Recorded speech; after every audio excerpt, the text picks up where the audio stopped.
नमस्कार। बड़ी तस्वीरें है कि करनाल की हैं। आपको बता दें कि लगातार विकास कार्यों पर चर्चाएं जारी हैं और आज एक अहम मीटिंग रखी गई जो कि लगभग काफी समय तक चली। सर क्या कुछ कहना चाहेंगे? आज मीटिंग चली है जो आज। देखिए, समय समय पर हम विकास कार्यों की समीक्षा करते हैं। उसी कड़ी में आज जो भी चले हुए काम हैं या अन्य जो सीएम अनाउंसमेंट है या इस प्रकार के काम जो अलग अलग विभागों से संबंधित हैं, ऐसे सभी कामों की समीक्षा, उनके ऊपर चर्चा हुई है।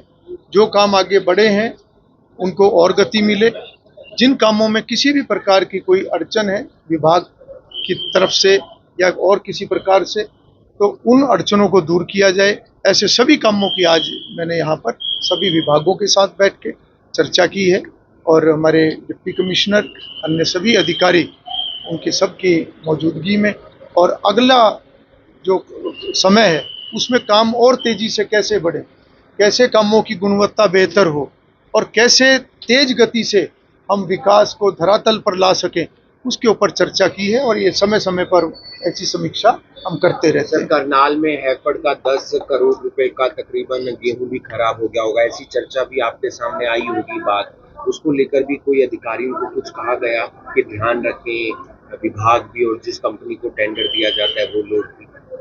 देखिए, कोई भी इस प्रकार का विषय आता है तो सरकार उसको गंभीरता से लेती है।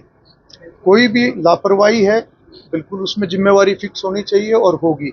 और जहाँ तक कोई भी अधिकारी किसी भी प्रकार से, कर्मचारी या कोई भी अगर भ्रष्टाचार में लिप्त मिलता है तो सरकार की जो जीरो टॉलरेंस की पॉलिसी है भ्रष्टाचार को लेकर, उसमें बिल्कुल गंभीरता से सरकार आगे बढ़ रही है।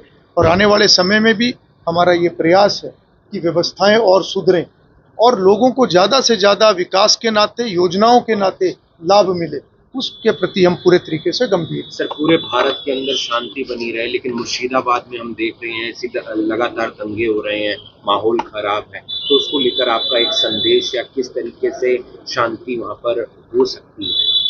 देखिए, मैं ये जरूर कहना चाहूँगा कि जहाँ विकास जरूरी है, जहाँ हम और लोगों को ज़्यादा से ज़्यादा सुविधाएं देने के लिए वचनबद्ध हैं, वहीं मेरी अपील समाज से भी है कि कोई भी किसी प्रकार का विषय है, कभी भी किसी भी विषय को आपसी बातचीत के जरिए ही उसको आगे बढ़ाना चाहिए। और कोई भी किसी प्रकार का माहौल समाज का खराब हो, ऐसा कोई भी कार्य कोई भी ना करे। हर व्यक्ति एक जिम्मेवार नागरिक की भूमिका निभाए, ऐसी मैं अपील करता हूँ। नई विधानसभा को लेकर नया कोई मतलब आने वाले समय में सर कहाँ तक पहुँचा है प्रोसेस? देखिए, वो एक प्रक्रिया है जो चली हुई है और निश्चित रूप से, क्योंकि आने वाले समय में जब डिलिमिटेशन होगी तो हमारे जो सदस्य हैं उनकी संख्या भी बढ़ेगी, और जब संख्या बढ़ेगी तो हमें बड़े विधान भवन की आवश्यकता पड़ेगी। मौजूदा जो हमारा विधानसभा है उसके अंदर जो हमारे स्पेस अवेलेबल है उससे ज़्यादा बढ़ने की गुंजाइश उसमें नहीं है। इसलिए निश्चित रूप से आने वाले समय में हमारा प्रयास रहेगा कि तय समय सीमा में हम नई व्यवस्था को तैयार करें। सर, मंडियों में खरीद को लेकर भी किसान नेताओं ने सवाल उठाया कि ज्यादा जो तोल है वो दिया जा रहा है। देखिए, एक आध घटना कहीं पर भी हो उसके ऊपर संज्ञान लिया जाता है। कुल मिलाकर मैंने भी कई मंडियों का दौरा पिछले दिनों में किया है। पूरे तरीके से व्यवस्थाएं जो हैं उसमें सभी अधिकारी, सभी विभाग उसमें लगे हुए हैं। फिर भी किसी प्रकार की कोई दिक्कत किसी किसान को हो, किसी व्यापारी भाई को हो, उसके लिए हमेशा प्रशासन भी तैयार है।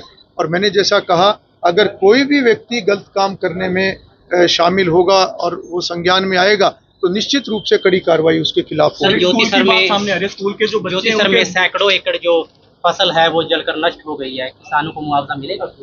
देखिए, मेरी जानकारी के अनुसार माननीय मुख्यमंत्री जी ने उसके बारे में एक रिपोर्ट भी मांगी है और अगले दिनों में जैसे रिपोर्ट मुख्यमंत्री जी के पास जाएगी तो सरकार उसमें आगे बढ़ेगी। जहाँ तक मुआवजे की बात है, आप जानते हैं कि पिछले 10 वर्षों में लगभग 11,000 करोड़ का मुआवजा सरकार ने दिया है, जो मैं समझता हूँ कि न केवल हरियाणा प्रदेश का एक बहुत बड़ा रिकॉर्ड है, बल्कि पूरे देश के अंदर भी अगर हम देखें तो जितनी तत्परता से इस प्रकार के सभी कार्य होते हैं ये सभी सराहनीय हैं। और जो भी ये नुकसान हमारे किसान भाइयों का हुआ है ये एक बहुत ही दुखद है। इस प्रकार की प्राकृतिक जब भी कोई चोट पड़ती है निश्चित रूप से परिवार को नुकसान होता है, और मेहनत कश किसान, जो कि एक बहुत ही मेहनत करके हम अपनी फसल को उगाते हैं, जब नुकसान होता है तो उसकी भरपाई सरकार जहां तक संभव हो सरकार करती है, परंतु जो भी नुकसान होता है किसान को उसकी कहीं ना कहीं दिक्कत का सामना करना पड़ता है। सर, एक स्कूल की बात सामने आ रही है, जितना बच्चों का बैग का वजन होना चाहिए उससे ज्यादा है, कहीं ना कहीं बच्चों पर इस चीज का भार।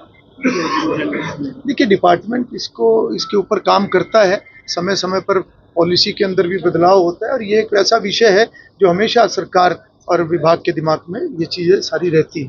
धन्यवाद।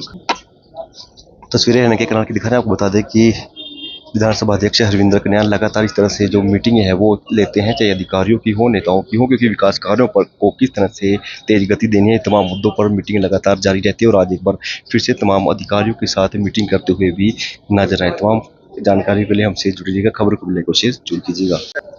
तस्वीरें हरियाणा के करनाल की दिखा रहे थे। आपको बता दें कि विधानसभा अध्यक्ष हरविंद्र कन्याल लगातार अधिकारियों की मीटिंग लेते हैं, नेताओं की मीटिंग लेते हैं। मीटिंग का मुद्दा रहता है विकास कार्य। विकास कार्यों में तेजी किस तरह से लानी है, ये तमाम मुद्दों को लेकर लगातार मीटिंगों का दौर जारी है। और आज एक बार फिर से तमाम अधिकारियों के साथ मीटिंग करते हुए भी विधानसभा नजर आए। जब हमने उनसे पूछा कि किस तरह से विकास कार्य कर रहे हैं, तो उनका कहना था कि जो भी विकास कार्य चल रहे हैं उनमें तेजी किस तरह से लानी है, लोगों की समस्याओं का समाधान किस तरह से करना है, तमाम मुद्दों को लेकर आज चर्चा हुई। और किसी तरह की भी कोई समस्या किसी व्यक्ति को नहीं आने देगी। जब हमने मंडियों पर सवाल पूछा तो उनका कहना था कि जो भी किसी गलत कामों में संलिप्त पाया जाएगा, चाहे वो अधिकारी हो चाहे नेता हो, उसको बख्शा नहीं जाएगा। और उनका कहना है कि किसी तरह की कोई समस्या किसी को नहीं आने दी जाएगी। ऐसी तमाम जानकारी से आपको अपडेट करवाते रहेंगे। खबर को भी लाइक और शेयर जरूर कीजिएगा। धन्यवाद।